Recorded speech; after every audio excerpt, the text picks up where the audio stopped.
A'udzubillahi minasyaitonirrajim. Bismillahirrahmanirrahim. Alhamdulillahirabbil alamin. Nahmaduhu wa nasta'inuhu wa nastaghfiruh. Wa na'udzu billahi min syururi anfusina wa min sayyiati a'malina.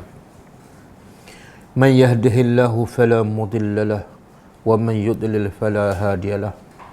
Asyhadu an la ilaha illallah wahdahu la syarika lah wa asyhadu anna Muhammadan abduhu wa rasuluh. Subhanaka la ilma lana illa ma 'allamtana innaka antal alimul hakim. Allahumma 'allimna ma yanfa'una wanfa'na bima 'allamtana wa zidna ilma. Allahumma ati anfusana taqwaha wa zakkiha anta khairu man zakkaha. Anta waliyuha wa maulaha.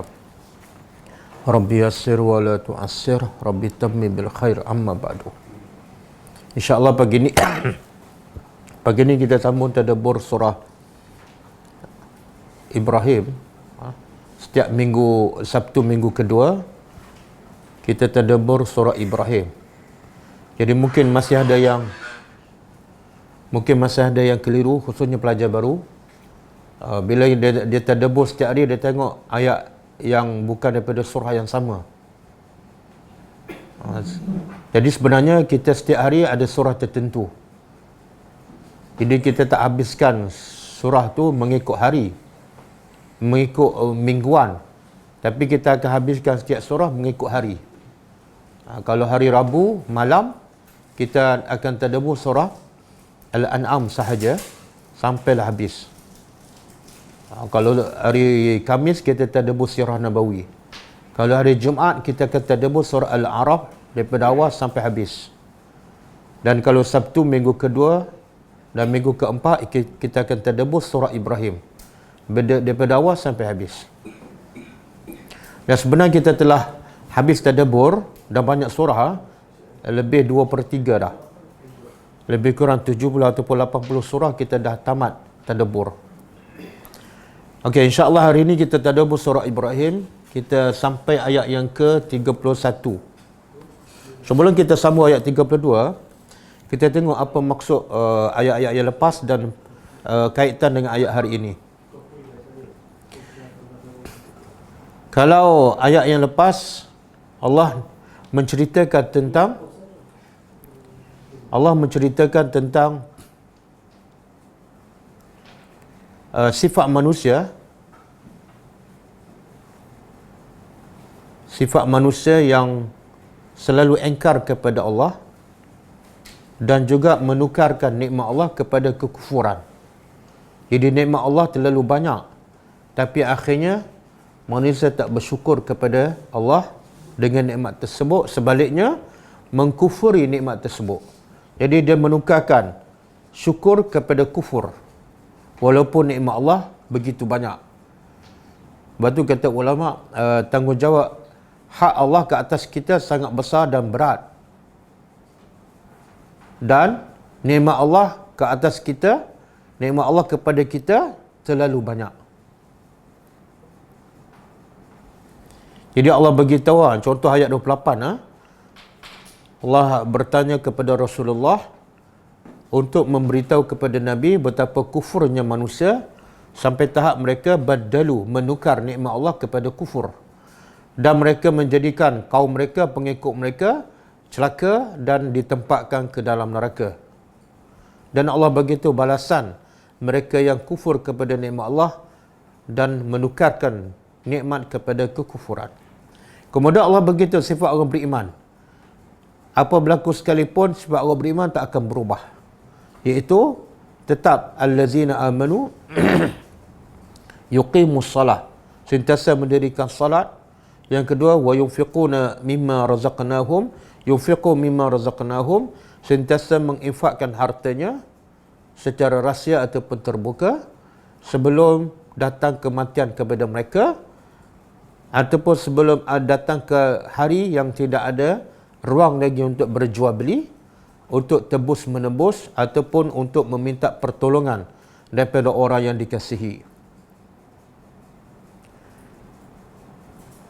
Sampai situ kan. Jadi ayat hari ini Allah beritahu kebesaran Allah rahmat Allah kepada hambanya. Yang kerana kebesaran Allah, kerana rahmat Allah inilah, kalau manusia faham, manusia sedar, dia akan jadi orang beriman. Tapi kalau manusia tak berfikir dan manusia tak sedar, dia akan menjadi orang yang kufur dan orang yang bakal menjadi penghuni ahli neraka. Jadi puncanya, mereka tidak menggunakan akal. Jadi akal adalah satu perkara yang sangat penting sebagai satu alat untuk menentukan manusia menjadi orang beriman ataupun kufur kepada Allah. Jadi ayat hari ini Allah nak bagi tahu betapa hebatnya kebesaran Allah, betapa rahmatnya Allah kepada makhluk-makhluknya. Walaupun makhluknya kebanyakannya kufur kepada Allah, tapi nikmat Allah, rahmat Allah sentiasa datang kepada makhluknya. Kita tadabbur. Okey. A'udzubillahi minasyaitonirrajim. Allahul Lazi. Allah Allah ni kita dah belajar kan? Allah ni daripada perkataan ilah. Bila sebut Allah je ada maksud dia, iaitu Tuhan yang berhak disembah. Sebab dia bermakna ilah, dan ilah makna dia Tuhan yang berhak disembah. Bila Allah kata Allah, mana kita kena faham Allah sahaja yang berhak dan layak disembah. Kemudian Allah beritahu sebab apa dia sahaja yang berhak dan layak disembah. Sebabnya ialah Al-Lazi, yang Allah sahaja yang khalaqa, telah mencipta as-samawat, langit-langit, wal arda, dan bumi. Jadi bila Allah beritahu dia mencipta langit dan bumi, apa yang Allah nak bagi tahu? Itu yang tersurat kan? Yang tersiratnya apa?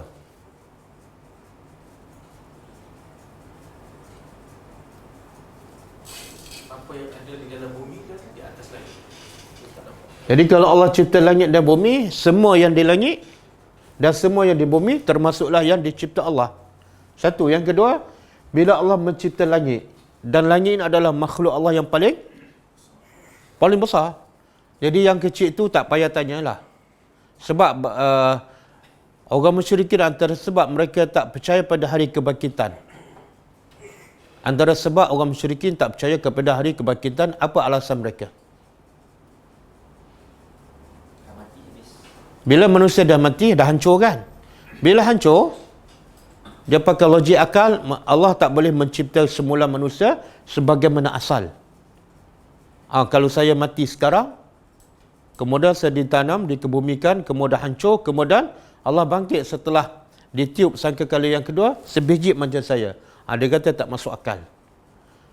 Jadi kalau Allah boleh mencipta sebesar langit yang jauh lebih hebat daripada ciptaan manusia, maka logiknya Allah nak mencipta manusia untuk kali kedua, tak ada masalah. Kacang. Jadi ini sebagai bukti kehebatan Allah, kebesaran Allah, dan juga sebagai bukti adanya hari pembalasan. Allah boleh tak nak cipta langit? Boleh je. Allah boleh biarkan kita hidup tanpa langit, boleh je. Tapi ini sebagai satu bukti bahawa Allah tu esa, tidak ada boleh mencipta langit melainkan Allah. Maka itulah bukti yang paling jelas, dia saja yang berhak disembah. Dan kita pernah sebut ayat semalam ke 2 hari lepas. Bila Allah di sini dalam ayat ini Allah sebut langit dulu kan? Jadi adakah bermakna Allah mencipta langit dulu baru bumi? Tak. Yang mana Allah cipta dahulu? Bumi dulu kan? Baru langit. Jadi ikut tertib tak? Tak. Kenapa Allah tak ikut tertib? Kenapa Allah sebut langit dulu sedangkan bumi yang terlebih dahulu diciptakan? Wassalamualaikum. Kenapa?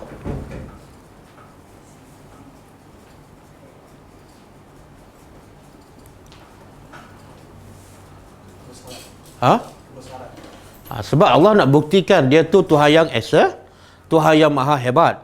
Jadi antara bumi dengan langit, yang mana lebih menunjukkan kehebatan Allah? Langit. Jadi Allah sebut ni bukan ikut tertib, tapi ikut bukti yang lagi menunjukkan kebesaran Allah. Okey. Wa anzala, dan dia telah menurunkan minas sama, dari sama dalam bahasa Arab daripada perkataan sumu, iaitu tempat yang tinggi. Jadi bila sebut as-sama ataupun samawat, bukan mesti bermakna langit, ya. Langit itu dinamakan samawat sebab apa? Sebab dia tinggi, bukan sebab langit itu memang nama dia samawat. Jadi apa saja yang tinggi dinamakan as-sama. Sebab itulah Allah kata dia telah menurunkan minas sama. Menurunkan apa ni? Air. Jadi nak terjemah apa ni? Allah turunkan dari langit air ataupun dari apa? Air ni air apa ni? Hujan. Hujan turun daripada apa? Awan ke langit? Awan. Jadi terjemahannya ialah awan. Awan dalam bahasa Arab apa dia? As-sahab. As-sahab. Dalam surah Al-Baqarah ayat 164 ada. Was-sahabil musakhkhari bainas sama'i wal ard. As-sahab al-musakhkhar bainas sama'i wal ard. As-sahab awan, al-musakhkhar yang digerakkan. Di mana letaknya awan? Bainas sama, di antara langit, wal ardi, dan bumi. Jadi awan letak di mana? Bukan di langit, di tengah-tengah. Habis kalau di tengah, kenapa dinamakan sama? Sebab sama bermakna tinggi. Okey. Allah menurunkan daripada langit air. Kenapa Allah turunkan air hujan daripada langit? Sebenarnya air hujan ni daripada mana? Daripada laut kan? Jadi kenapa air itu nak diberi kepada penduduk di bumi? Dan air itu asalnya diambil daripada bumi. Tapi dia angkat ke langit, kemudian diturunkan balik. Kan 2 kali kerja. Kan? Jadi siapa nak air, pergi ke laut je lah. Masin? Air sungai?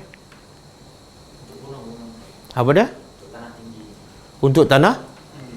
Di sini satu yang paling besar sekali, kenapa Allah ambil air daripada daripada laut, kemudian dia angkat ke langit, di awan, kemudian diturunkan. Satu nak tunjuk kehebatan Allah. Manusia tak boleh buat. Manusia tak boleh ambil air, angkat ke atas, kemudian curah balik, kan? Macam rumah kita kan, air yang keluar daripada paip, daripada atas ke daripada bawah? Daripada atas kan? Yang atas tu siapa angkat? Faham? Ada tangki tak? Kita boleh tak tanpa tangki, tanpa batang paip, kita naikkan air tu, kemudian buka paip? Keluar tak? Tunggulah sampai mati, tak akan keluar. Okey, jadi kenapa Allah turunkan air itu daripada langit? Satu, nak tunjukkan kehebatan Allah, kebesaran Allah, dan Allah nak supaya kita kenal dia. Dia tu hebat, jangan main-main. Kemudian yang kedua, Allah nak bagi tahu rahmat Allah kepada hamba-Nya. Kalau air itu dari bawah, dia tak akan sama, semua tak akan dapat air itu. Contoh kalau orang duduk tempat tinggi kan, dia nak dapat air macam mana? Contohlah dia bercucuk tanam di puncak gunung, puncak bukit kan. Macam mana dia nak siram? Penat kan? Mati dulu sebelum pokok tu mati. Jadi rahmat Allah ialah angkat air daripada atas supaya, dan air bila turun daripada atas, dia akan kena semua sekali, tempat tinggi, tempat rendah. Rahmat Allah. Okey, lepas tu fa akhraja, lalu dia keluarkan bihi, dengannya, minas samarat, dari samarat, buah-buahan.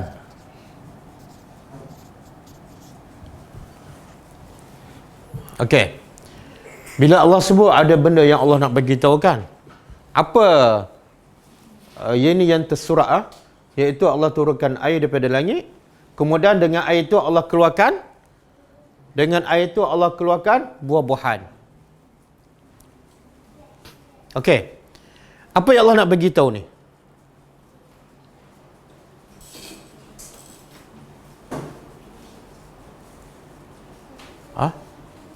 Apa yang Allah nak bagi tahu?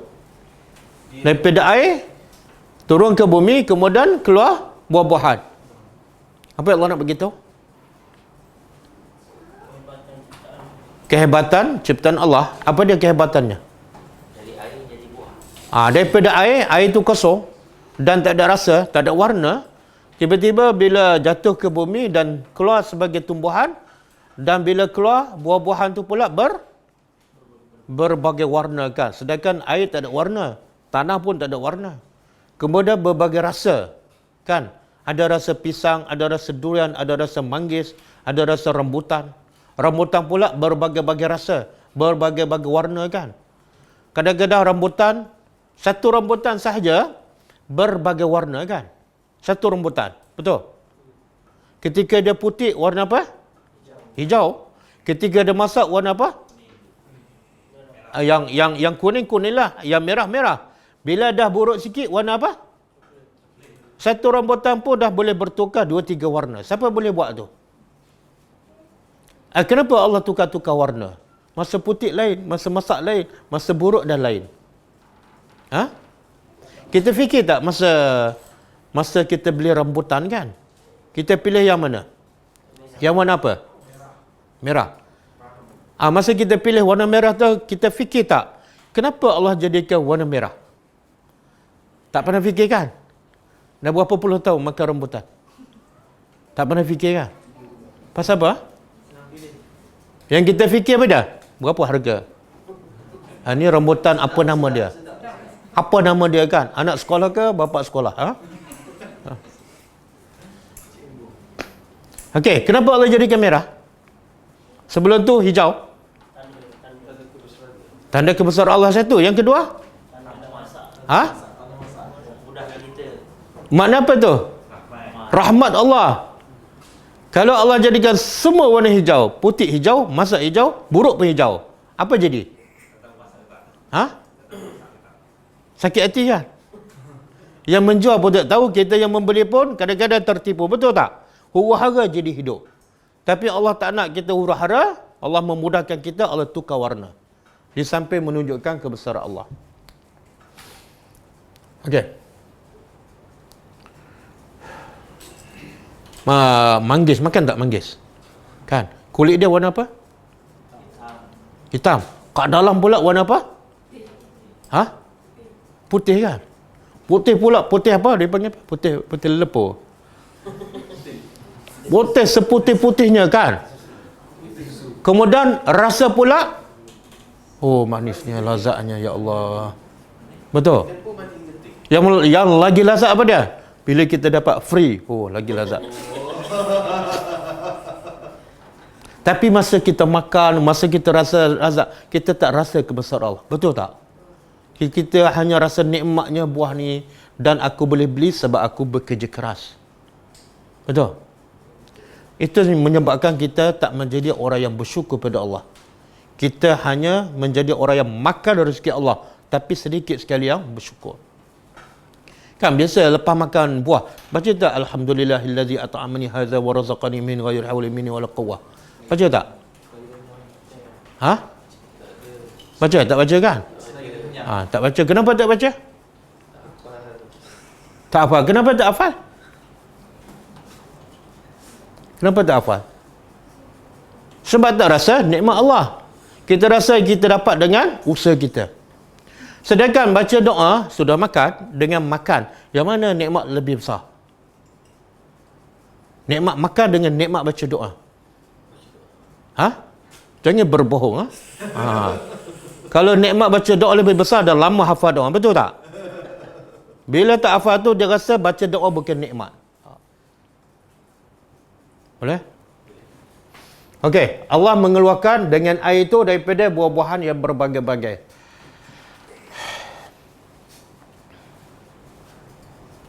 Boleh tak Allah nak jadikan buah ni satu jenis je? Boleh. Rambutan je. Dokong tak ada, langsat tak ada, durian tak ada. Boleh tak? Boleh. Tapi apa jadi dengan? Apa jadi kalau Allah jadikan satu jenis je? Satu, kita tak nampak kebesaran kan. Yang banyak jenis pun tak nampak kebesaran. Kalau satu jenis, lagi kufur. Kenapa satu jenis je? Yang kedua, Allah jadikan banyak jenis buah sebab apa? Sebab Allah nak rahmat kepada kita. Allah tahu kita ni kalau makan satu jenis boring, betul tak? Cuba makan durian setiap minggu sepanjang setahun. Okey tak? Musangking. Ha? Okey. Kemudian itu semua adalah rizqan, rezeki. Rezeki untuk siapa? Untuk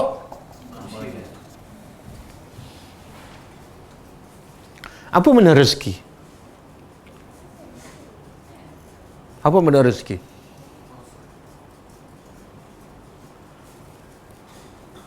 Orang Melayu kalau tanya rezeki dia jawab apa? Duit. Ha? Kalau tanya solat duha dia kaitkan dengan apa? Duit kan? Duit rezeki lah. Kalau baca surah Waqiah dia kaitkan dengan apa? Duit juga. Teruk tak orang Melayu? Kita orang Melayu ke India? Ha? Melayu kan? Melayu sempit. Dia baca Quran tapi pemikirannya tak sama dengan Quran. Bila sebut rezeki dia bayangkan duit. Ya Allah. Rezeki ni ialah ringkasnya apa saja yang memberi manfaat kepada manusia ataupun haiwan ataupun tumbuhan. Maka itu adalah rezeki. Apa saja. Kita ada masa nak baca Quran. Rezeki tak? Rezeki. Ada orang duit banyak tapi tak ada masa nak baca Quran. Tapi bagi dia kata apa? Alhamdulillah rezeki saya murah. Tak. Duit tu belum tentu jadi rezeki. Kadang-kadang sihat. Dengan dia sihat dia boleh pergi ke masjid. Rezeki tak? Rezeki. Kadang-kadang orang berapa banyak duit, kereta pun 5 buah duduk tepi masjid tapi Allah tak bagi rezeki pergi ke masjid. Rezeki ialah apa saja yang memberi manfaat. Kesihatan, masa, tenaga, dan rezeki paling besar apa dia? Rezeki paling besar? Rahmat Allah. Rezeki paling besar ialah rahmat Allah. Ada dalil tak? Rezeki paling besar ialah rahmat Allah. Boleh bagi dalil tak?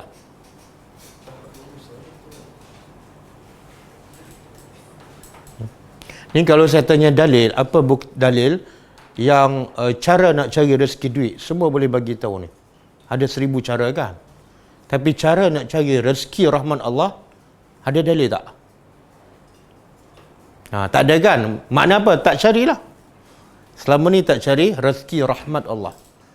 Rahmat Allah rezeki paling besar. Dalilnya apa?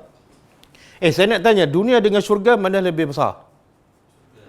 Sebab syurga kekal abadi kan? Tapi nak masuk syurga kena dapat duit ke rahmat? Rahmat. Menunjukkan rahmat Allah adalah rezeki yang terbesar. Sebab dengan rahmat kita dapat banglo, istana yang mewah kekal abadi. Dengan rahmat, bukan dengan duit. Tapi dengan duit kita dapat apa kat dunia? Dapat rumah, itu pun nama bank kan? Dekat nak mati baru tukar nama. Dapat kereta, lepas 5 tahun rosak.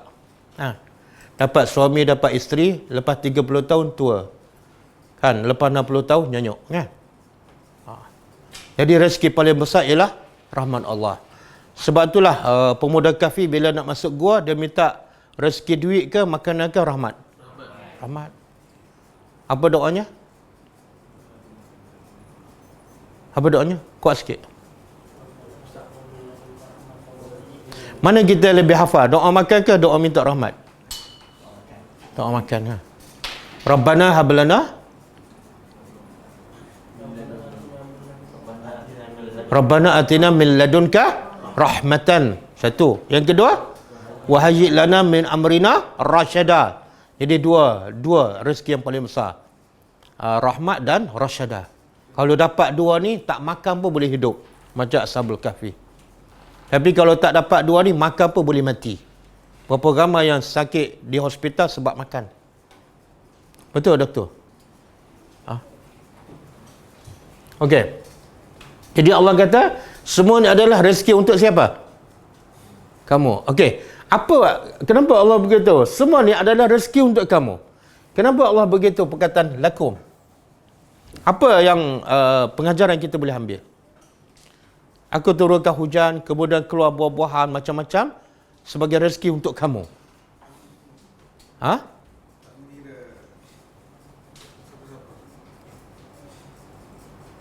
Tak juga. Apa dia? Allah tak berkehendak lagi. Rezeki ini untuk kamu. Yalah, betul lah. Itu yang tersurat. Yang tersiratnya apa? Allah saja yang beri rezeki. Allah saja boleh bagi? Itu belum tersirat tu. Tanda Allah sayang pada kita. Belum lagi tu. Dia kalau kita faham yang tersirat ni, hidup kita bahagia. Jaminan Allah kepada setiap hamba. Hmm? Allah satu-satunya tempat yang memberi rezeki. Ya apa semua tak salah tapi tak tepat. Allah yang dah tetapkan rezeki itu. Rezeki dah di Kalau saya kata pada Azhar ini 100,000 untuk awak. Patut tak lepas ni Azhar risau? Patut tak risau? Saya kata ini 1 juta untuk Azhar. Patut tak lepas ni ada risau? Tak risau. Macam mana nak cari rezeki? Patut tak? Tak patut. Kalau dia risau, makna apa? Dia tak faham apa saya cakap. Jadi sebenarnya Allah nak beritahu apa? Semua ni aku bagi rezeki untuk kamu. Bukan untuk aku. Siapa kamu? Kamulah yang baca Quran ni. Jadi kalau aku jadikan rezeki yang turun daripada langit untuk kamu, patut tak kamu risau? Memang aku dah jadikan untuk kamu. Bukan untuk orang lain. Boleh faham? Boleh kan? Habis kenapa kita risau? Tak baca ayat ni? Ramai tak risau pasal rezeki? Huru-hara hidup bila tak faham Quran. Akhirnya dia kejar rezeki yang Allah dah jamin. Macam saya begitu pada Azhar, ini 1 juta untuk awak. Dia sibuk keluar pagi balik petang lagi. Kenapa kerja ni? Rasa macam tak cukup. Dia ada masalah tu. Dia tak percaya pada saya. Sebab tu cuba buka surah Az-Zariyat ayat 22.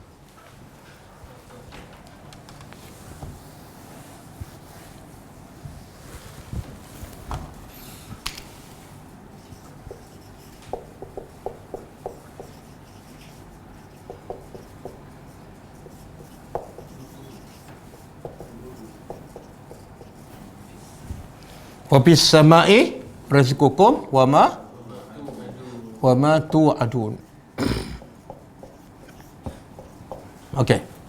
Cuba terjemah. Dan di langit pula terdapat sebab-sebab rezeki kamu. Dan juga terdapat apa yang ditakdirkan dan dijanjikan kepada kamu. Okey, apa? Ayat ni pendek je, tapi kalau kita faham, hidup kita akan tenang dan bahagia. Apa yang Allah nak bagi tahu? Yang apa terjemah tu yang tersurat. Yang tersirat apa dia? Jaminan. Di langit ada rezeki kamu. Kalau saya kata duit di bank ni memang hak awak. Tiba-tiba dia risau, ada masalah tak? Saya ni pengurus bank, pemilik bank. Saya kata duit kat bank ni semua milik awak. Adakah patut kita risau? Tak. Bank tu tak banyak pun, tapi langit besar tak? Dan rezeki di langit banyak tak? Pernah tak hujan tak turun? Mana ada daripada dulu sampai sekarang tak pernah tak turun. Itu bukan tak turun, berhenti sekejap. Mana dalam setahun ke 2 tahun hujan tak turun kan? Tak ada. Jadi di langit rezeki kamu. Kenapa Allah kata di langit? Macam ayat ni lah. Allah turunkan air daripada langit. Jadi sebab semua rezeki punca daripada air. Betul kan? Kalau tak ada air daripada langit, apa jadi dengan kita? Makanan tak ada. Sebab yang kita makan tu daripada apa? Satu daripada tumbuhan. Tumbuhan tu tumbuh dengan air kan? Yang kedua makan lauk kan? Lauk tu daripada apa? Kambing ke, ayam ke, daging ke? Daripada haiwan. Haiwan tu membesar daripada apa? Daripada air, daripada tumbuhan. Jadi di langit tu ada rezeki kamu. Jangan risau. Kemudian satu lagi apa? Di langit juga. Wa ma tu'adun. dan apa yang kamu dijanjikan. Apa dia? Dua-dua di langit. Mana tahu syurga?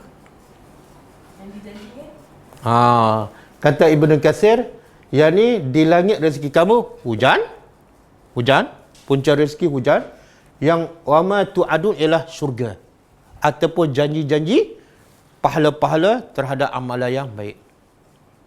Kenapa syurga ataupun janji baik di langit juga? Tinggi. Sebab tinggi. Apa yang tinggi? Syurga tinggi. Betul. Kalau syurga tinggi kan, syurga memang di langit. Kan kita bila masuk syurga, insya-Allah, syurga yang paling tinggi Firdaus kan. Dan atas pada Firdaus apa dia? Atas pada puncak pada Firdaus, syurga Firdaus. Arasy Allah. Sekarang arasy Allah di mana? Atas pada langit. Jadi syurga di langit lah. Jadi, kalau kamu nak rezeki pun ada di langit, nak syurga pun ada di langit. Dan kalau amalan kita, bila kita lakukan amalan soleh, pahala naik ke mana? Naik ke langit. Jadi ada dua rezeki kan? Satu, hujan. Yang kedua, syurga. Okey. Antara dua ni, yang mana banyak manusia habiskan masa? Yang mana? Ini manusia kan? Tak, silap tanya. Okey. Antara hujan ataupun rezeki makanan, duit dengan syurga, yang mana anda semua banyak habiskan masa? Rezeki? Rezeki ni kan? Okey, antara dua ni, yang mana Allah dah jamin Allah tak akan ubah? Yang mana Allah dah jamin? Hujan. Yang ni syurga Allah jamin tak?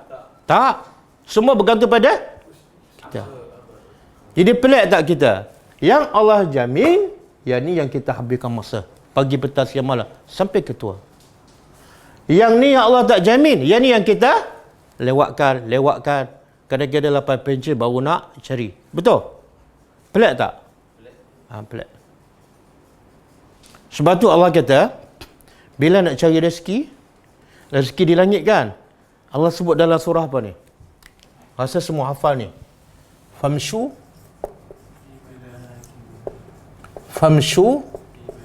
fi manakibiha. Kemudian wa kulu min rizqihi. Okey? Rezeki di langit, tapi Allah kata apa? Famshu fi manakibiha. Berjalanlah di atas muka bumi. Rezeki di langit, tapi berjalan di bumi. Lepas berjalan, Allah kata apa? Wa kulu, dan makanlah rezekinya. Okey? Jadi untuk dapat rezeki di langit itu, apa perlu kita buat? Berjalan. Okey. Tapi untuk dapat syurga, Allah kata apa? Fastabiqul khairat. Satu, fastabiqu.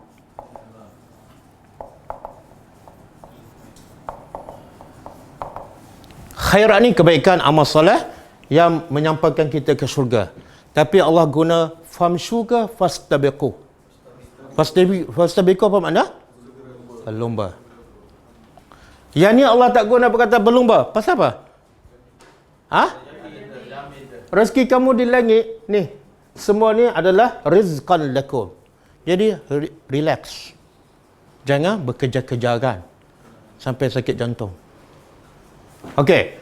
Kemudian kalau nak bertobat, Allah kata apa?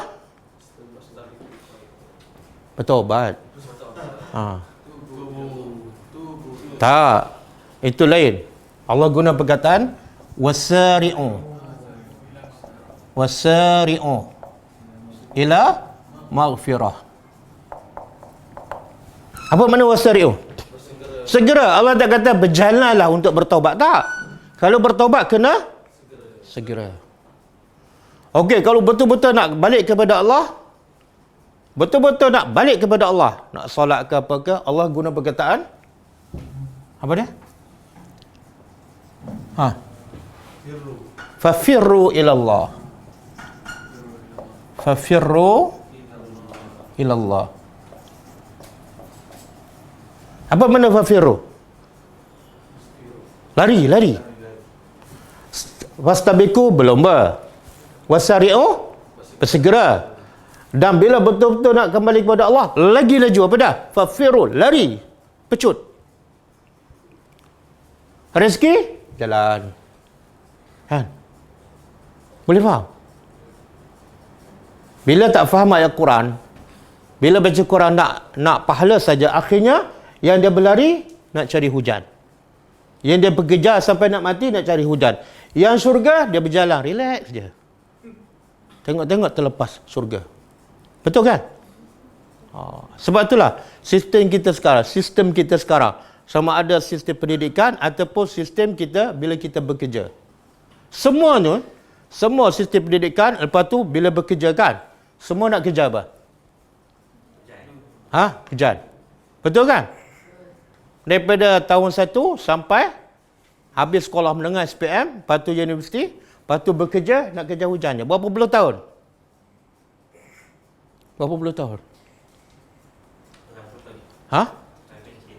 Sampai pension ni kan? Lepas tu, yang syurga pula, bila dia mula kerja?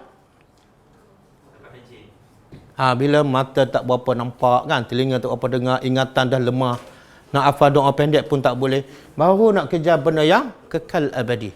Betul? Sebab itulah bila dia mati, dia minta apa? Balik dunia nak kejar apa pula? Hujan ke syurga lah? Tak nak kumpul dah duit, nak bagi, nak sedekah. Bahaya. Tengok sistem kita, daripada pendidikan sekolah sampai ke bekerja, kita habis masa untuk bekerja, kejar hujan, kejar rezeki. Berapa jam setiap hari? Keluar pagi, masuk kerja pukul 8 kan? Tapi mula pergi pukul apa? Pukul 5, pukul 6 ataupun pukul 7 kan? Habis kerja pukul 5, balik? Dah lembek dah, kan? Dah lembek dah. Masa tu boleh tak nak tadabbur Al-Quran? Tak boleh. Masa tu boleh tak nak bangun malam tahajud? Tak boleh. Sebab dah lembek dah habis. Berapa jam habis? Sebab apa? Sebab kita salah faham ni. Yang kita faham, kita salah faham apa dah? Rezeki ni macam tak ada jaminan. Kena bekerja keras. Yang ni macam ada jaminan. Buat simpul-simpul je. Solat lewat pun tak apa. 4 rakaat pun cukup. Tak payah sunat. Quran pun baca je khatam. Pergi haji sekali cukup. Allah Maha Pengampun. Allah kan penyayang. Awak pula jangan lebih-lebih daripada Tuhan pula. Boleh faham? Beza tak Nabi dan sahabat yang faham Al-Quran? Berapa banyak mereka habiskan masa untuk syurga dibanding dengan cari rezeki? Kalau baca sirah Nabi, sirah sahabat, ya Allah, masa mereka 24 jam cari syurga. Tapi dapat tak rezeki? Dapat. Sebab Allah bagi syarat berjalan. Berjalan ni mana usaha. Macam Allah kata, Nabi kata, kalau kamu bertawakal kepada Allah sebenar-benar tawakal, Allah akan bagi rezeki kamu sebagaimana Allah bagi rezeki pada burung. Burung keluar pagi perut kosong, balik petang. Cuba tengok burung, masa burung keluar tu nampak tak kelang kabut, keluar awal pagi sebelum subuh, ada? Lepas tu balik pula lembek, kemudian dah tak cukup rezeki, bunuh diri, ada? Tak ada. Tak, Nabi bagi contoh. Kalau kamu bertawakal macam burung, hidup kamu tenang je. Keluar je. Allah kita berjalan. Tapi yang ni jangan berjalan. Solat jangan lewat. Kena segera. Bila buat dosa, jangan tangguh. Terus bertaubat. Sebab tu Nabi pesan apa dia? Dalam hadis yang kita baca dalam sirah kan. Allah paling suka bila orang tu bekerja sendiri. Kenapa? Amalan yang paling Allah suka, rezeki yang paling Allah suka ialah hasil daripada usaha kita sendiri, tangan kita sendiri. Kenapa? Ada sebab lebih besar daripada itu. Bila kita bekerja sendiri, kita tak terikat dengan sistem yang ada. Keluar pagi, balik petang. Keluar pagi, balik petang. Akhirnya agama kita tergadai. Betul tak? aurat tak jaga, pergi kerja pun jaga pakaian, nak jaga orang, nak jaga bos kan. Tapi kita tak jaga Allah. Beli baju pun kerana nak jaga orang. Kan? Jadi akhirnya kita jadi hamba kepada orang, hamba kepada sistem. Tapi Nabi dan sahabat dia faham Quran, dia betul-betul jadi hamba kepada Allah. Dia bangun kerana Allah, dia duduk kerana Allah, dia tidur kerana Allah, dia berhijrah kerana Allah, dia bercakap kerana Allah. Hamba kepada sistem, anda tambah belakang Ustaz. Dajjal. Dajjal tu kecil je. Dajjal belum sampai, kita dah kena tipu lama dah dengan sistem. Kita kena tipu lama dah, berkurun dah dengan sistem. Jangan salahkan Dajjal lah, salahkan diri sendiri.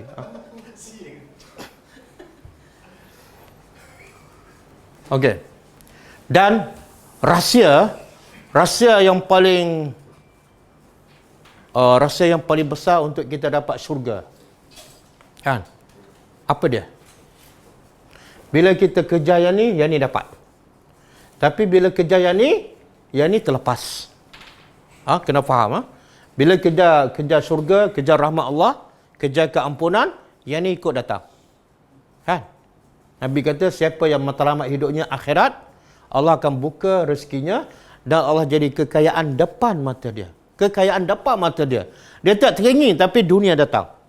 Bila dia jadikan akhirat matlamat hidup. Dan siapa yang menjadikan dunia cari rezeki matlamat hidup, maka Allah akan jadi kefakirannya depan mata dia. Ada duit banyak pun sentiasa rasa tak cukup. Miskin tak? Duit 1 juta tapi rasa tak cukup. Miskin lah tu. Sebab itulah Nabi bila ada rezeki, dia buat apa? Dia bagi. Sebab dia tak takut. Aku dah syurga dah dapat. Takkanlah Allah tak bagi dunia. Okey, cuba buka surah Zariyat ayat 56.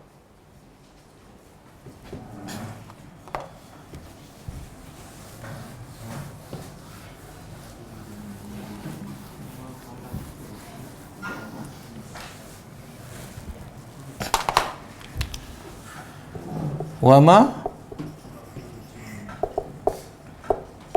خَلَقْتُ الْجِنَّ وَالْإِنسَ إِلَّا يَعْبُدُونَ. Kemudian ma uridu minhu min rizqin wa ma uridu an yut'imuni. Lepas tu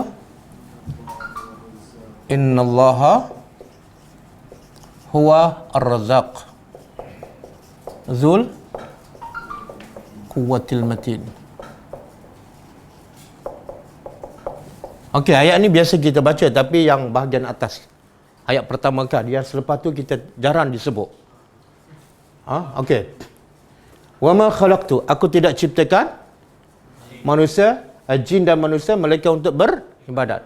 Jadi Allah ciptakan kita bukan untuk cari rezeki, tapi untuk beribadat. Berapa ramai yang jadi hamba rezeki, bukan untuk beribadat pada Allah. Lepas Allah kata kita dicipta untuk beribadat, terus Allah bagi tahu, ma uridu minhum min rizqin. Aku tidak mahu daripada manusia yang sembah aku tak mahu rezeki pun. Kenapa Allah sebut tu? Sebab biasa kalau kita suruh orang bekerja, kita ada kepentingan tak? Ya. Kita ambil bekerja dengan syarikat. Kita tak nak tak daripada dia sesuatu. Nak. Dengan dia bekerja, dia menjana income kita kan? Betul? Jadi Allah nak berkata, aku bukan macam manusia. Bila aku suruh kamu sembah aku tak ada kepentingan. Aku tak nak rezeki. Dan wama uridu, dan aku tidak nak pun kamu bagi makan pada aku. Tapi sebaliknya, innallahu huwar razzaq. Allah lah yang memberi. Kenapa Allah yang maha memberi rezeki? Razzaq ni mana? Beri rezeki bila-bila masa, di mana-mana saja, kepada siapa? Walaupun kepada orang kafir. Kenapa? Sebab dia zul quwwatil matin.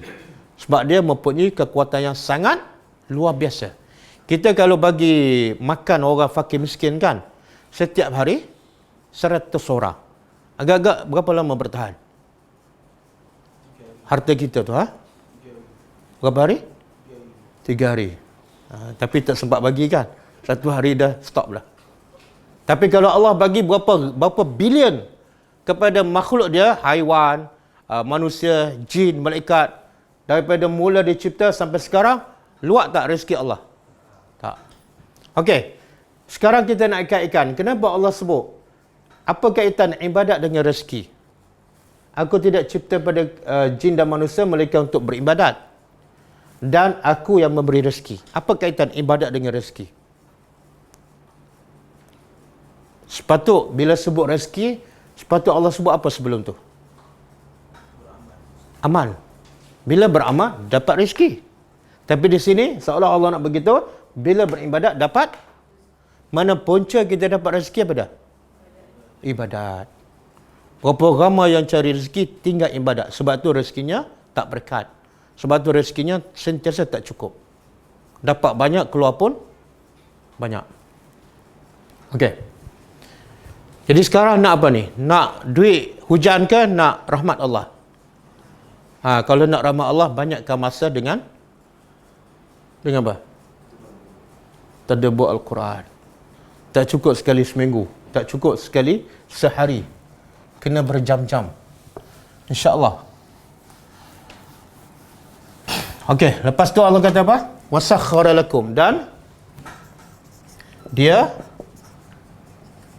menggerakkan lakum untuk kamu. Al-fulk. Fulk apa dah? Kapal.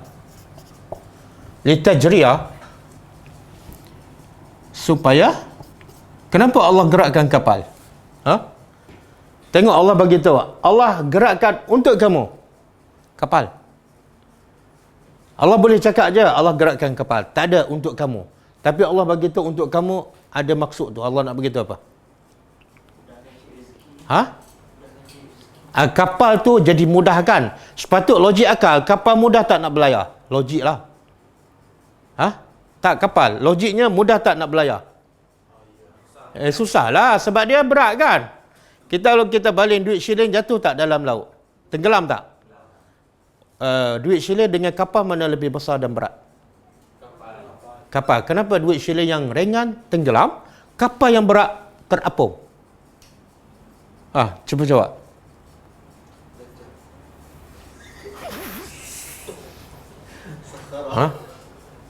Kenapa?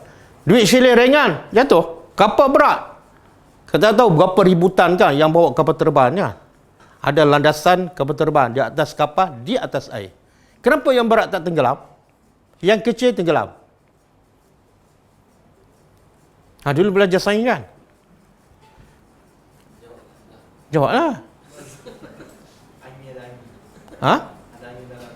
Ada apa? Ya. Okey, cuba ambil besi, lepas tu buat lubang kat dalam, masukkan angin, lepas tu letak. Tenggelam tak? Tenggelam juga. Ada siapa belajar sains? Tak ada. Semua tak mengakukan. Dulu sains A+. Bila tak boleh jawab soalan, rasa tak belajar Ustaz.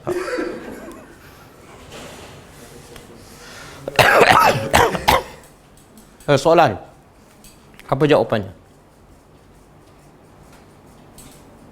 Kenapa yang kecil, yang ringan tenggelam, yang besar, yang berat tak tenggelam? Apa dia apa? Allah dah ni kan tetapkan. Allah yang jadikan benda tu ketetapan ciptaan. Kita tak boleh nak fikir. Jawapannya sebenarnya dalam ayat ni lah. Sakhara, Allah yang menggerakkan. Allah yang menjadikan dia tak tenggelam. Buktinya kalau Allah nak jadi kapal tu tenggelam, tenggelam tak? Tenggelam. Apa kapal besar tu? Tenggelam juga kan? Tenggelam. Kapal Titanic dengan kapal Nabi Nuh, mana lebih canggih? Air laut masa Nabi Nuh dengan sekarang, mana lebih besar? Tapi kenapa kapal Nabi Nuh yang tak ada pelampung, tak ada jaket keselamatan kan, tak tenggelam? Dah ombak pula melepasi gunung. Kenapa tak tenggelam? Sebab sakhara. Sebab Allah sakhara. Untuk apa? Untuk kamu. Betul tak? Kita rasa tak kapal tu satu nikmat besar untuk kita? Rasa tak? Okey, rasa? Cuba sebut. Apa nikmat kapal tu?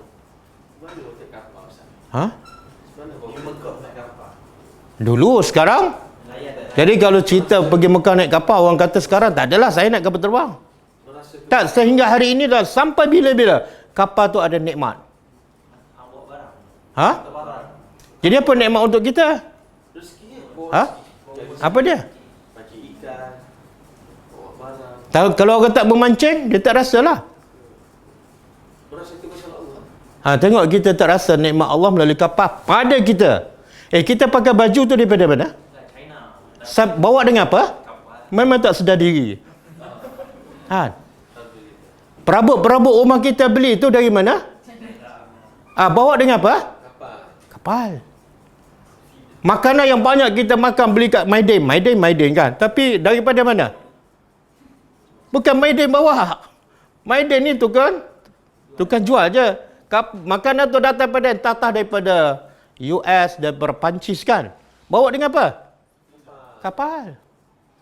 Ini buku-buku yang kita belajar, Quran kan. Kadang-kadang dicetak daripada Indonesia, boleh sampai kat sini kita boleh belajar, boleh dapat ilmu daripada buku. Dia bawa daripada dengan apa? Kapal. Tak rasa kan?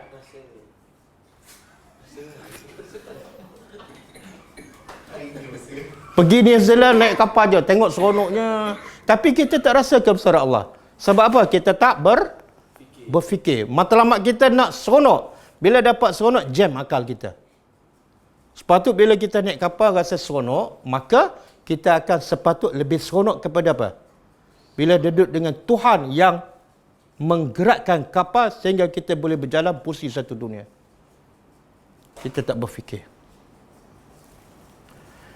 Okey, buka surah ni, surah Luqman ayat 31. Surah Luqman ayat 31.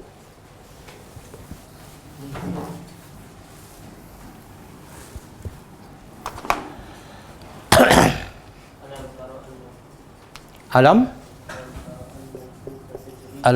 tara annallaha annal fulka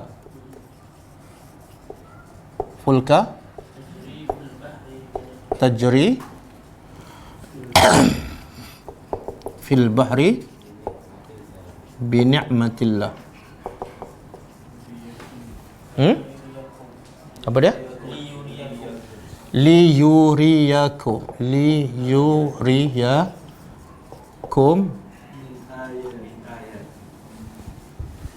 min ayatihi. Kemudian inna fi zalika la ayat likulli sabbarin syakur.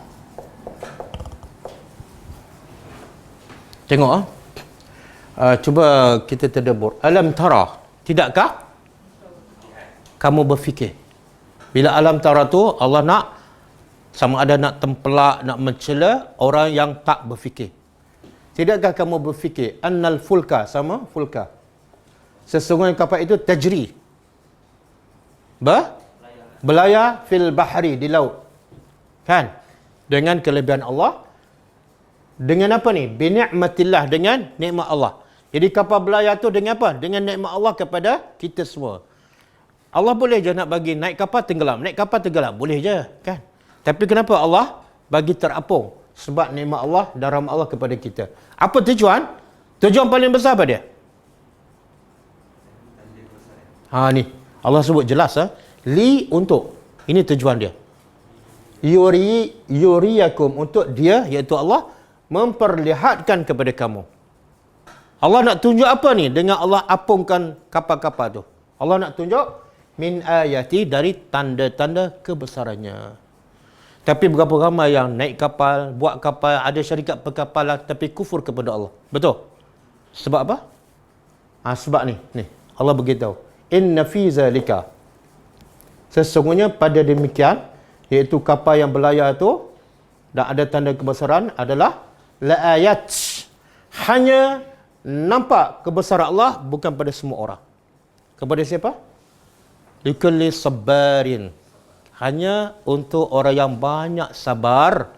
Bila sabar nak buat perintah Allah, sabar nak tinggal larangan Allah, sabar nak menghadapi ujian, sabar nak berfikir. Kemudian yang kedua dia syakur. Kalau ada dua sifat ni, dia akan rasa nikmat kapal dan nikmat segala-galanya. Dan sebenarnya ciri-ciri orang beriman mesti wajib ada dua ni. Satu, sabar. Yang kedua, dua keadaan. Betul tak? Kan Nabi kata semua orang beriman ni baik. Semua baik, semua keadaan, bila-bila masa, di mana-mana. Bila dia dapat nikmat, dia syukur. Bila dia dapat musibah, dia dua je. Jadi orang yang rasa kebesaran Allah pada kapal ke pada apa-apa, siapa? Orang yang sentiasa sabar dan sentiasa syukur. Ni, kalau kita tak sabar nak tadabbur Al-Quran, asyik nak khatam je, kita jadi tak orang yang beriman? Tak. Okey. Jadi di sini cukup jelas Allah begitu apa tujuan. Allah apungkan kapal. Dan sekarang kapal tu sangat besar kan, boleh menampung apa? Jet-jet pejuang. Jet pejuang. Tapi mereka tak berfikir, mereka tak sabar, mereka tak bersyukur. Okey, litajri untuk kita sambung. Supaya ia berlayar fil bahri di laut. Bi amrihi dengan perintahnya. Mana kalau Allah nak selamatkan, selamat. Kalau Allah nak tenggelam, tenggelamlah.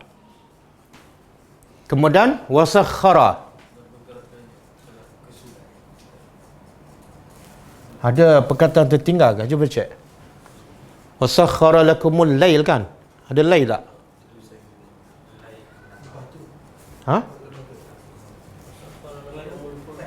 Yang ni anha saja. Oh, surah. Betul. Wasakhara, dan dia menundukkan lakum, bagi kamu, anhar apa? Subhanallah. Semakin kita baca ayat Allah, semakin kita rasa kebesaran Allah. Yang kedua, mesti dua ni, rahmat Allah, sayangnya Allah padaku. Tengok, mula-mula Allah jadikan laut kan, apa faedah dia? Untuk bawa barang daripada satu tempat ke satu tempat untuk kita kan. Sebab ada tempat yang memang kapal terbang tak boleh sampai, dan jalan darat pun tak boleh, betul kan? Kalau tak ada laut ni, habis, mati orang kat sana. Okey, ya, kemudian Allah menjadikan pula sungai. Satu laut, satu sungai. Apa beza? Tawar dengan pasir. Tawar dengan? Kalau tawar untuk apa? Laut pun boleh mandi juga. Untuk apa? Kita boleh minum. Kan? Boleh minum, boleh mandi, boleh basuhkan pakaian kan, macam-macam. Boleh berkela kan, hujung-hujung minggu. Kita antara sungai dengan laut, mana lebih seronok? Kenapa sungai lebih seronok? Laut pun kalau waktu subuh sejuk. Laut tak payah dalam, tak payahlah pergi kat tengah, kat pinggir. Kenapa sungai lebih kita suka? Tenang. Pergi laut tak tenang ke? Berapa ramai yang pergi ke laut sampai beranda dalam laut 2-3 jam? Dia sebab yang paling utama, sebab air laut tak masin lah kan? Air sungai tak masin. Bila kita berenda dalam tu pun tak kisahkan, tak bilas pun tak apa. Tapi kalau air laut berlengaskan, tak boleh duduk lama. Kemudian pemandangan sungai dengan pantai lebih baik sungai. Kenapa? Sungai ni biasa kat mana?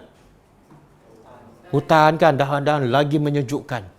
Kadang-kadang tengah hari pun suasana air itu menjadikan kita sejuk je. Dengan pokok-pokok kan. Dan sebab itulah dalam syurga Allah bina untuk ahli syurga laut ke sungai. Kan? Laut tak ada. Ustaz, kalau saya nak pergi ke laut dalam syurga, boleh tak? Pergilah. Pergilah. Sebab Allah kata apa? Dalam syurga apa saja yang kamu nak dan apa saja yang kamu ingin. Okey, dan satu lagi, bukan satulah, banyak lagi. Selain pada kapal membawa rezeki pada kita, di laut juga ada tak rezeki untuk manusia? Ada banyak. Apa dia? Berapa ramai yang jadi kaya sebab laut? Dia tangkap ikan kan? Berapa ramai yang jadi kaya sebab buat resort di atas laut tu? Kan? Kita biasa pergi kan? Geram kan? Bayar mahal. Tapi laut tu Tuhan punya.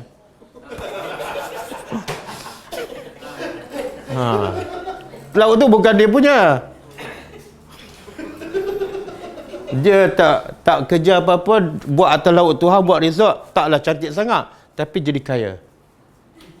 Lepas tu tak solat pula. Okey, sungai ada tak hasil pendapatan? Oh, apa dia?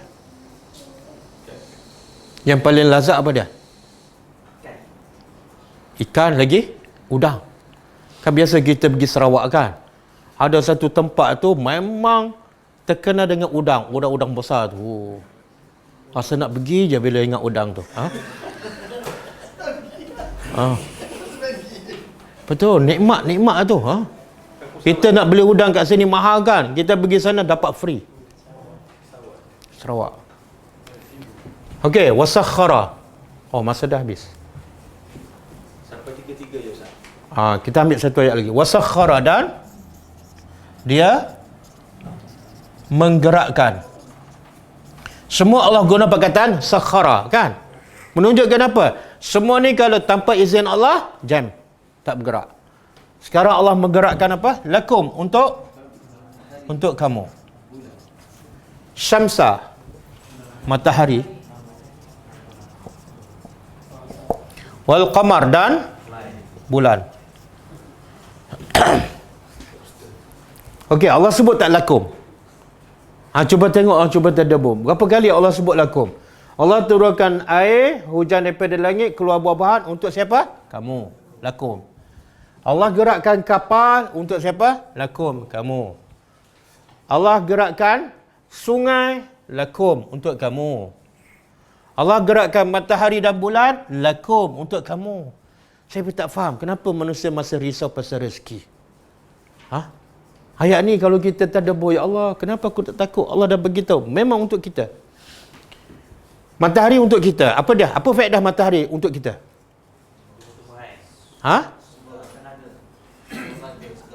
Untuk kita sendiri. Kita boleh bekerja sehari dengan mudah. Betul tak? Kalau semua malam, 24 jam malam, apa jadi? Jadi Allah jadikan sehari, kita boleh bekerja dengan mudah, dengan senang. Kita pun dapat haba matahari. Dan nak jumpa baju pun mudah. Pokok-pokok pun boleh membesar. Haiwan pun dapat faedah daripada cahaya matahari. Betul kan? Malam pula, bulan untuk apa? Apa faedah untuk kita? Allah kata untuk kita ni, apa faedah bulan? Dapat rehat. Kan? Dapat mengambil semula tenaga setelah penat bekerja satu hari.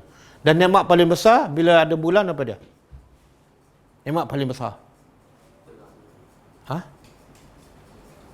Bulan ni makna waktu malam kan? Nikmat paling besar di waktu malam apa dia? Ya Allah, solat tahajud.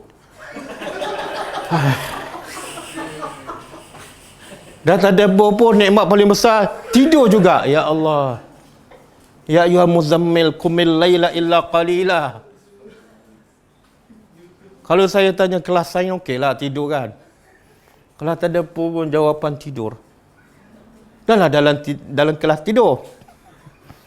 Nikmat yang paling besar ialah solat tahajud. Sebab tu kata salafus salih, orang yang solat malam rasa lazat. Lazat solat malam lebih besar daripada lazat segala lazat. Ada orang lazat makan kan? Tapi orang solat malam lagi rasa lazatnya. Ada orang solat melanjur satu dunia, tapi orang solat malam lagi rasa lazat. Ada orang lazat sebab apa? Sebab berkahwin. Orang solat malam lagi rasa lazat. Sebab tu Nabi kata apa pada Aisyah? Ketika Nabi sedang bersembang dengan Aisyah satu malam, kata Nabi, aku cinta pada engkau, tapi aku lebih cinta solat malam. Dan apa jawapan Aisyah?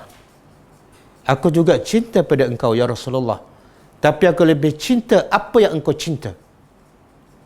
Apa yang Nabi cinta? Oh, lazatnya solat malam. Jadi nikmat paling besar bila waktu ada bulan apa dia? Tengok tak jawab. Tadi tidur serentak je, sepakat. Ha? Da'ibaini. Apa makna da'ibaini? Da'ibaini makna berterusan. Berterusan. Apa maksud ni? Tengok Qiyamu al-lail da'abus salihin. Dalam satu hadis, hadis yang panjang, saya ambil potongan dia. Cuba terjemah. Qiyamul lail. Qiyamul lail, bangun malam itu adalah da'abu. Da'abu mana? Kebiasaan. Kebiasaan orang soleh. Semoga Allah jadikan kita orang soleh. Tanda apa? Selalu salat malam. Kalau tak bangun langsung, tak soleh. Walaupun haji 10 kali. Kalau umrah setiap bulan Ramadan, tapi tak bangun malam, belum soleh. Sebab Nabi kata, kebiasaan orang soleh ialah bangun malam. Jadi da'abun makna apa? Kebiasaan. Di sini da'ibaini. Allah nak beritahu apa? Kami gerakkan matahari dan bulan untuk kamu, da'ibaini. Makna? Berterusan. Jadi apa nikmat Allah? Apa rahmat Allah kepada kita dalam perkataan da'ibaini? Apa rahmat Allah? Cuba bayangkan kalau matahari stop sekejap. Apa jadi? Ataupun bulan tak datang, kan? Subhanallah. Satu, rahmat Allah. Yang kedua, kebesaran Allah. Daripada mula Allah cipta dunia, matahari, bulan sampai sekarang, sampai kiamat, tak pernah tak bergerak. Tepat pada waktu datang. Kita buat apa-apa je, kan? Kipas. Lepas 2-3 tahun rosak, kan? Rumah lepas 10 tahun, 20 tahun getaklah. Tapi yang ni sentiasa tepat pada waktu. Ini makna da'ibai. Satu, kebesaran Allah. Yang kedua, rahmat Allah kepada kita. Kemudian wasakhara, dan dia menggerakkan ataupun menundukkan lakum untuk kamu juga ni, al-lail, malam, wan nahar, dan siang. Malam untuk apa tadi? Solat tahajud dan berehat. Solat tahajud dulu. Siang hari untuk apa? Bekerja. Ni kalau kelas semuanya malam, kan? Ada orang ikut tak? Tak ada, tidur. Sebab yang siang hari pun ada yang tertidur. Jadi berapa kali Allah sebut lakum? Cuba tengok. Buah-buahan, rezeki untuk kamu. Satu. Yang kedua, Allah gerakkan kapal untuk kamu. Yang ketiga, Allah jadikan sungai untuk kamu. Yang keempat, Allah gerakkan matahari dan bulan untuk kamu. Yang kelima, Allah jadikan siang dan malam semua untuk kamu. Berapa banyak Allah bagi rezeki dan nikmat kepada kita. Sebab tu, akhir sekali Allah akan sebut ni, manusia ni sangat zalim dan lagi sangat kufur dengan nikmat Allah yang banyak. Ada satu hadis, ada ni dhaif lah, tapi maksud dia okey. Di akhirat besok ada 3 rekod amalan Allah bagikan. Satu, rekod amalan pasal amalan kita. Yang kedua, rekod pasal dosa-dosa kita sahaja. Yang ketiga, rekod pasal nikmat-nikmat Allah kepada kita. Kemudian dikatakan kepada nikmat, Allah ambil nikmat yang paling kecil yang Allah bagi pada kita. Kemudian dikata pada nikmat tu, okey, wahai nikmat yang paling kecil, yang paling sedikit, pergi dekat amalan si fulan, dan ambillah harga nikmat engkau daripada amalannya. Dia pun ambil, habis semua amalannya. Kemudian dia kata pada Tuhan, ya Allah, wahai Tuhan, aku belum dapat harga nikmat aku sepenuhnya, tapi amalannya dah habis. Boleh faham? Sebab tu ayat seterusnya Allah kata, kalau kamu nak menghitung nikmat Allah, kamu tak akan terhitung. Nikmat sihat kan, berapa banyak kita habiskan masa untuk orang, tapi untuk Allah sikit je. Berapa banyak kita habis masa untuk keluarga, tapi untuk agama Allah sikit je. Okey, kita berhenti setakat ayat 33. Hai ni Abu Bakar. Masa solat tahajud kita,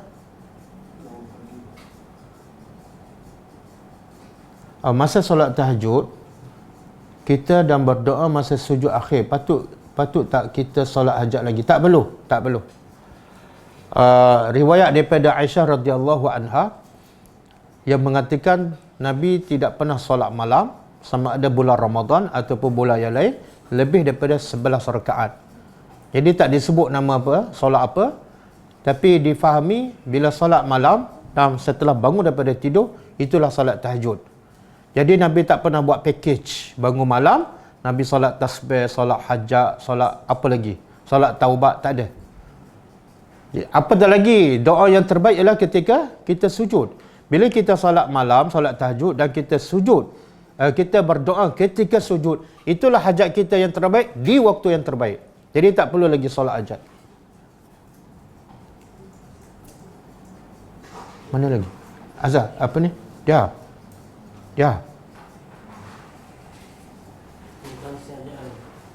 Yang mana kita patut dahulukan, rasa takut ataupun cinta. Tak boleh dahulukan antara satu sama lain. Kena serentak. Dua-dua kena samakan. Antara takut dengan cinta. Sebab kalau kita dahulukan cinta, mungkin kita tak takut pada azab Allah bila kita buat dosa. Kalau kita dahulukan rasa takut lebih pada cinta, mungkin menyebabkan kita give up, kan?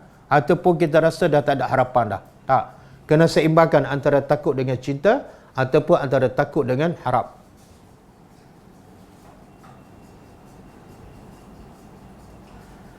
Ada dalil ke basuh bekas sambil selawat? Tak ada dalil.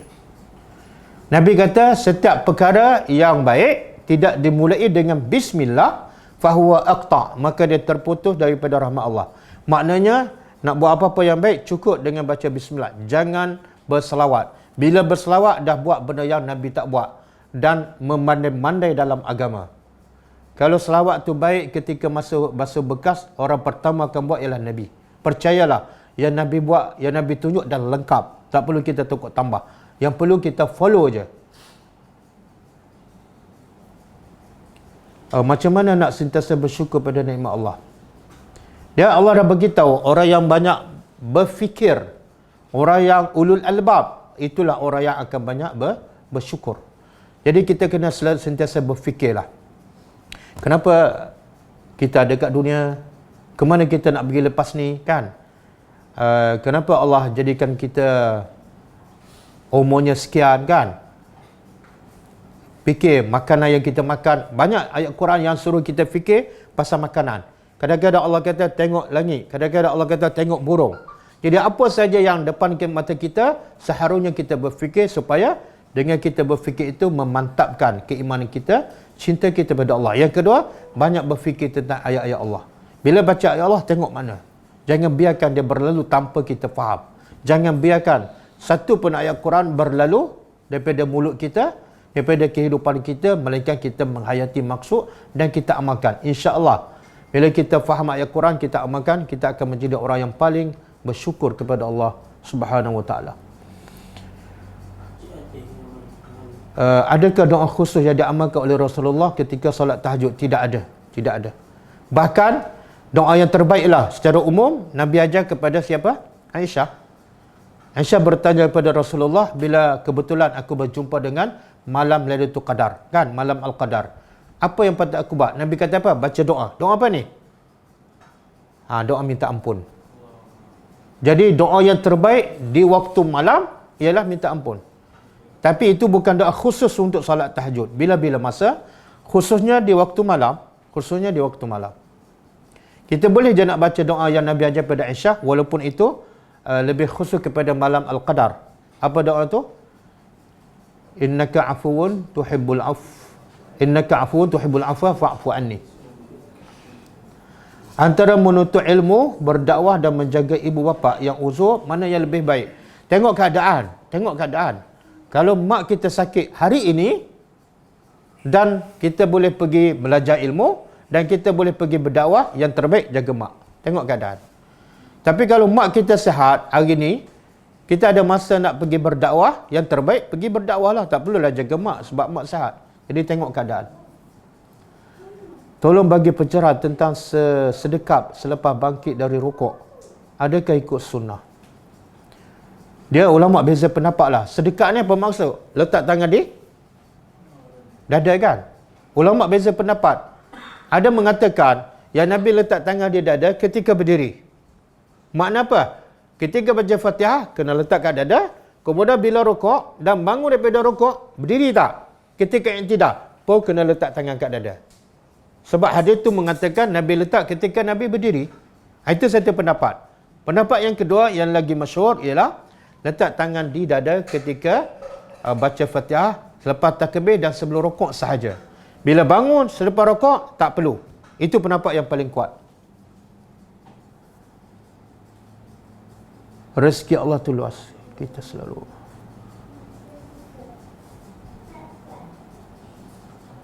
Ustaz ada rakaman video bagi siap tadabbur? Ada.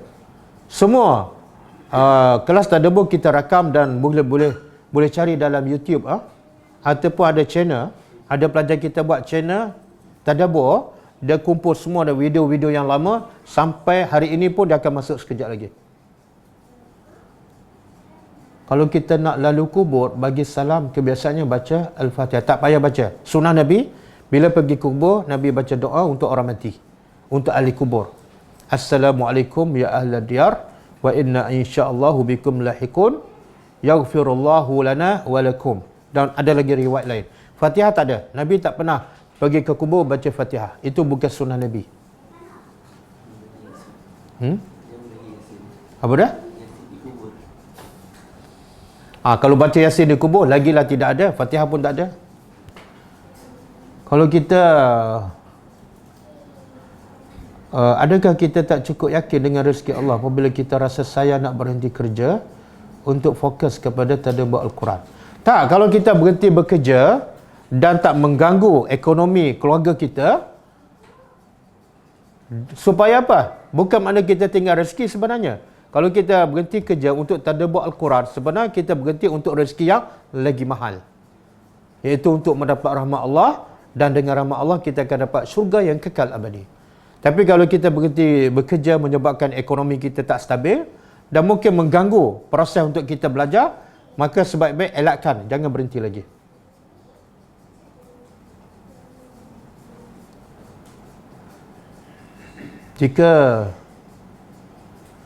Jika kita sering terjaga ketika jam 3 atau 4 pagi, kita bangun solat tahajud, tetapi ketika terjaga ini kita sering berdoa. Jika kita sering terjaga ketika jam 3 atau 4 pagi, kita tak bangun solat tahajud, tapi ketika terjaga ini kita sering berdoa. Adakah ia termasuk dalam kategori waktu mustajab doa? Ya. Bahkan Nabi jamin, Nabi jamin. Siapa yang terjaga tengah malam, dia baca doa apa? Subhanallah, walhamdulillah, wa la ilaha illallah, wallahu akbar, la ilaha illallah, la hawla wa la quwata illa billah. Maka, kemudian dia kata, Allah maghfirli, Allah ampunkan dosanya, dan kalau dia bangun salat, Allah makbulkan salatnya. Itu dijamin oleh Nabi. Bila tu? Bila terjaga tengah malam. Nabi tak kata di 1/3 malam. Ini untuk siapa ni? Untuk yang malas solat lah. Yang malas solat, boleh baca doa tu, Nabi jamin diampunkan dosanya.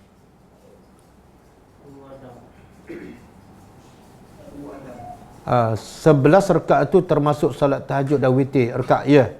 Ada riwayat mengatakan 13. Dan 13 ni mengatakan termasuk 2 rakaat solat sunat subuh. Jadi campur dengan 2 rakaat solat sunat subuh, maka jadi 13. Tapi jangan terikat dengan bilangan rakaat. Sebab Nabi walaupun bunyinya 11 rakaat, tapi salat Nabi begitu lama, begitu panjang dan begitu khusyuk.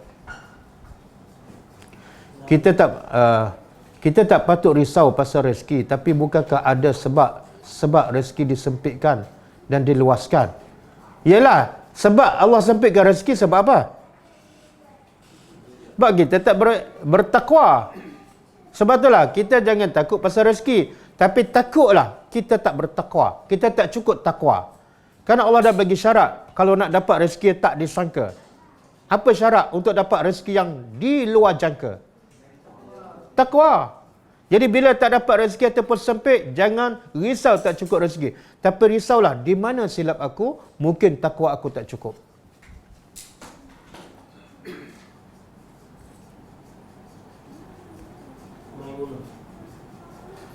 Bilakah waktu terbaik untuk solat taubat? Waktu terbaik solat taubat ialah bila berdosa lah. Jangan tak ada dosa kita solat. Itu bukan solat taubat. Sebab Nabi kata, siapa yang berdosa, kemudian ambil wuduk, kemudian solat 2 rakaat, kemudian minta ampun, Allah ampunkan dosanya. Bila tu? Bila dia berdosa. Sebab syarat taubat diterima, dia mesti tinggal dosa, mesti menyesal, mesti berazam untuk tidak mengulangi. Mesti ada syarat tu. Lepas tu dia salat taubat, insya-Allah diterima. Tapi kalau tak ada dosa, dia pun tak menyesal, tiba-tiba salat taubat. Nak taubat apa?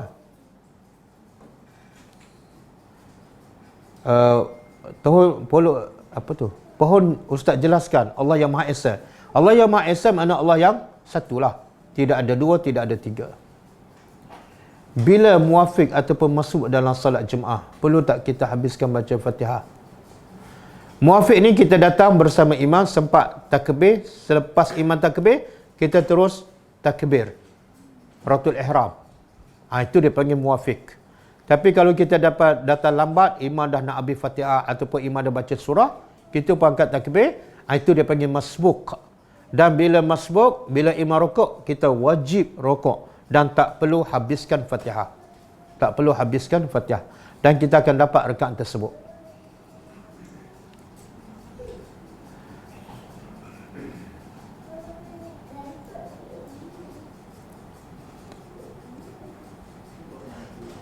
Baca dan ludah.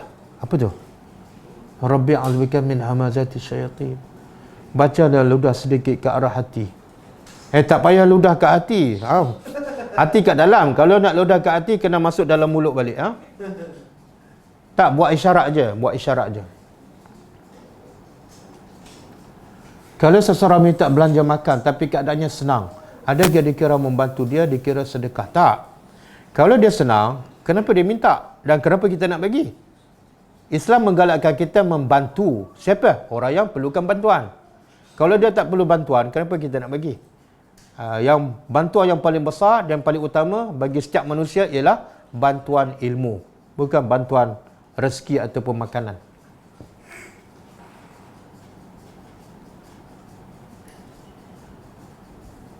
Dah. Apa tu? Kitab Al-Quran, karangan apa yang terbaik untuk diguna tadabbur? Tak ada, kitab karangan satu je, tak ada siapa yang karang. Dia datang daripada Allah. Silap soalan, kitab tafsir. Kitab tafsir siapakah yang terbaik? Salah satunya kitab tafsir Ibnu Katsir. Boleh beli daripada saudara kita, saudara Syakir. Ada berapa jilid? 10. 10. Yang menjual tak fokus. Berapa? 10 jilid. Harga dia 750. Antara tafsir terbaik. Itu panjang lah. Tapi kalau kita nak ringkas, boleh baca tafsir Profesor Hamka. Tafsir Al-Azhar. Wallahu alam. Boleh saja doa-doa daripada Nabi yang bagus diamalkan masa sujud dan di akhir hayat. Di akhir tahiyat. Dan banyak kita bagi doa. Boleh tengok video balik. Rasa dah bagi berpuluh-puluh doa. Dan kita pun ada tulis satu buku nama doa dan zikir harian. Betul-betul daripada Nabi SAW. Boleh beli melalui staf kita Izdiharuddin. Boleh Ustaz berikan pencerahan tentang hadis Nabi SAW di mana seseorang akan masuk syurga kerana rahmat Allah? Bukan, itu hadis sahih. Hadis Hadis sahih lagi popular. Nabi kata pada Aisyah, tidak ada seorang pun akan masuk syurga dengan amalannya. Aisyah bertanya, walaupun engkau ya Rasulullah, kan amalan Nabi hebat kan? Ya, Nabi kata, walaupun aku tak akan masuk syurga dengan amalan aku, melainkan dengan rahmat Allah. Hadis sahih.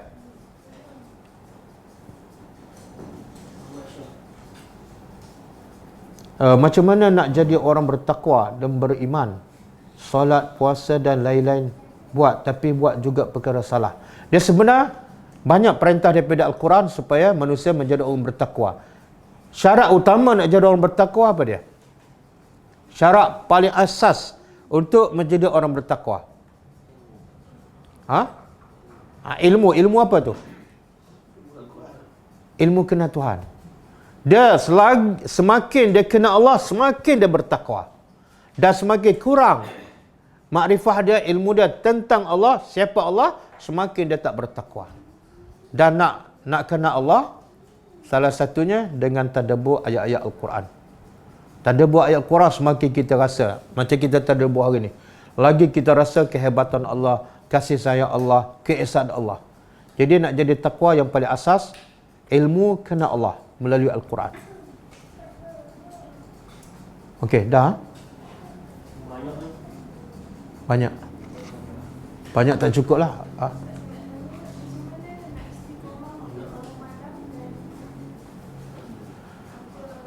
Nak istiqamah bangun malam. Yang paling asas kurangkan dosa ataupun tinggal dosa. Sebab dosa penyebab penghalang utama daripada bangun malam. Berapa ramai ulama yang mengatakan bila dia buat dosa dia tak boleh bangun malam walaupun satu dosa. Kan?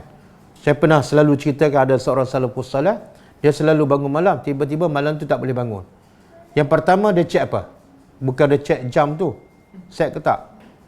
Dia bukan marah pada isteri, tak. Dia cek, apa dosa kau buat semalam?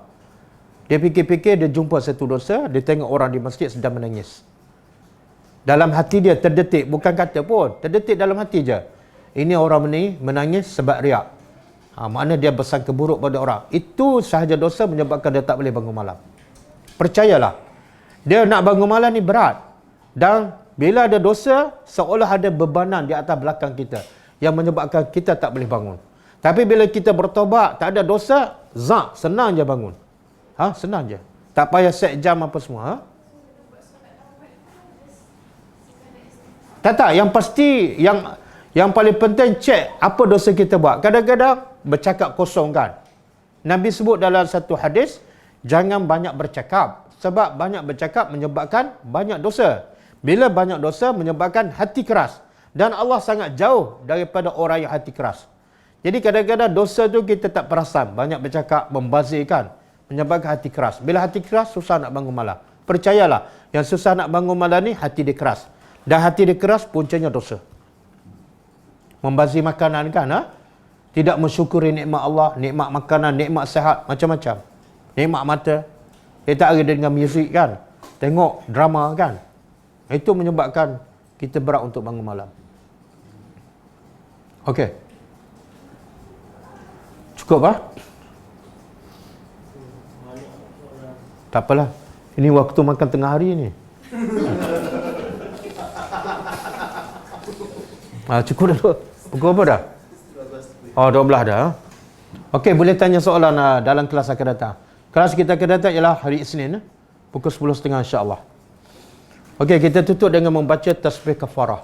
Subhanakallahumma wa bihamdika asyhadu an la ilaha illa anta astaghfiruka wa atubu ilaik. Assalamualaikum warahmatullahi wabarakatuh.